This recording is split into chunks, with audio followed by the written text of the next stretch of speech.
Iran अरब मोर्चा बनाने की तैयारी में जुटा हुआ है। अमेरिका के नवनिर्वाचित राष्ट्रपति ट्रंप के खौफ से निपटने के लिए ईरान किस रणनीति पर काम कर रहा है, इस रिपोर्ट में देखिए।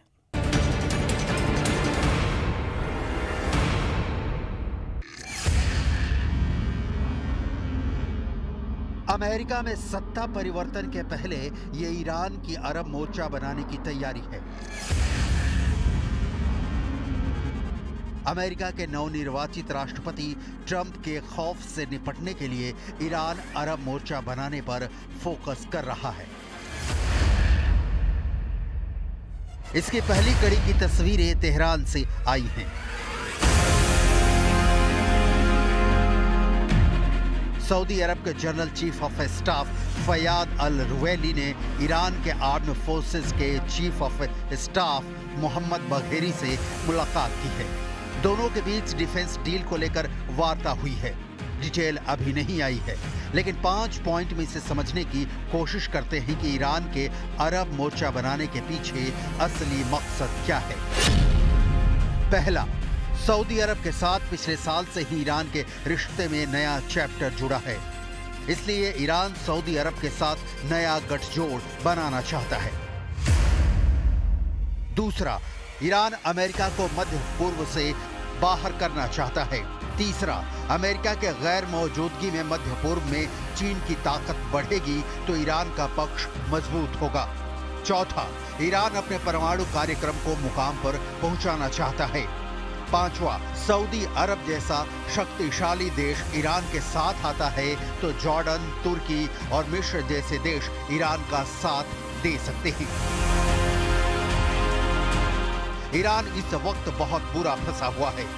इजराइल अटैकिंग मोड में है और इस बीच अमेरिका में सरकार बदल रही है। लिहाजा सुप्रीम लीडर अली खामनेई अरब मोर्चा बनाकर इजराइल को रोकने की कोशिश में हैं। जाहिर है इस अरब मोर्चा के मूल में इस्लाम बीज मंत्र है। खामनेई मुस्लिम ब्रदरहुड का नारा देकर अरब देशों के साथ मिडिल ईस्ट का सबसे बड़ा गठजोड़ खड़ा करना चाहते हैं। वाला नहीं है। इजराइल को घेरने के लिए उसने पहले से ही 7 फ्रंट खोल रखे हैं। गाजा में इसका कहना है कि ट्रंप चाहते हैं कि इजराइल अगले 8 हफ्ते में ईरान का काम तमाम कर दे। इजराइल उत्तर और दक्षिण में मामलों को निपटाए और फिर ईरान पर फोकस करे। इजराइल ईरान के तेल प्रतिष्ठानों और व्यापार कंटेनरों को निशाना बनाए। ये सारा काम डोनाल्ड ट्रंप के शपथ लेने से पहले पूरा हो जाए। ट्रंप के एडवाइजर की माने तो वो 20 जनवरी को राष्ट्रपति बनने के बाद पश्चिम एशिया का बवाल नहीं ओढ़ना चाहते हैं। 1 अक्टूबर को जब ईरान ने इजराइल पर 200 मिसाइलें दागी थी, तब 4 अक्टूबर की एक रैली में ट्रंप ने रिएक्शन दिया था कि इजराइल को जवाब में ईरान के न्यूक्लियर ठिकाने तबाह कर देना चाहिए। अब चुनाव जीतने के बाद ट्रंप ईरान के न्यूक्लियर ठिकाने नहीं बल्कि तेल प्रतिष्ठानों की बर्बादी चाहते हैं। ट्रंप के सबसे खास में से एक एडवाइजर माइक इवांस के मुताबिक ट्रंप ईरान की तेल फैसिलिटीज को टारगेट करके उसे आर्थिक चोट पहुंचाना चाहते हैं। ट्रंप का मानना है कि ऐसा करके ईरान को बहुत कमजोर किया जा सकता है।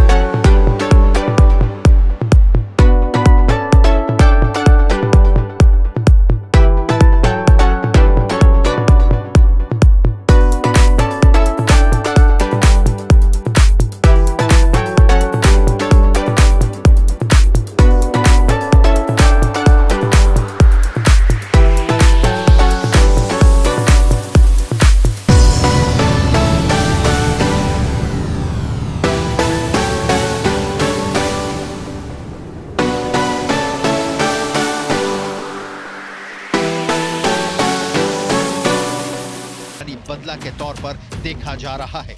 मतलब एक तो करेला ऊपर से नीम चढ़ा।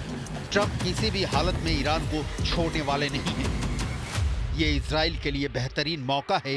इजराइल इस वक्त यही कर रहा है। इजराइल की सेना गाजा से लेकर लेबनान तक हमले भीषण कर रही है। एक दिन में अटैक की संख्या पहले के मुकाबले काफी बढ़ चुकी है।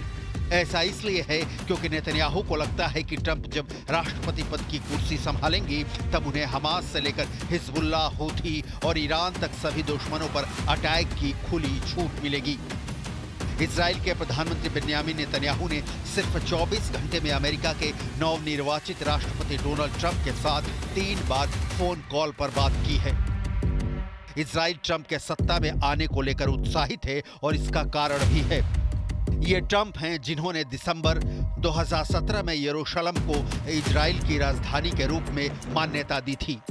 तेल अवीव से अमेरिकी दूतावास को यरूशलेम स्थानांतरित करने के बाद अपनी बेटी इवांका ट्रंप से इसका उद्घाटन करवाया था। इसके बाद ट्रंप ने गोलान हाइट्स पर भी इजराइल की संप्रभुता को भी मान्यता दी, जो 1967 के 6 दिवसीय अरब इजराइल युद्ध के बाद से इजराइल के कब्जे में एक सीरियाई क्षेत्र है। ट्रंप के आने के बाद ईरान का क्या होगा या इजराइल क्या करने वाला है, इसके संकेत मिलने शुरू हो गए हैं। लेकिन राजनीति और कूटनीति कभी भी किसी भी वक्त करवट बदल लेती है। लिहाजा ईरान का अरब मोर्चा या इजराइल का ईरान का काम तमाम करने की कोशिशें कितनी कामयाब होती हैं, इस पर नजरें टिकाए हुए रखना होगा।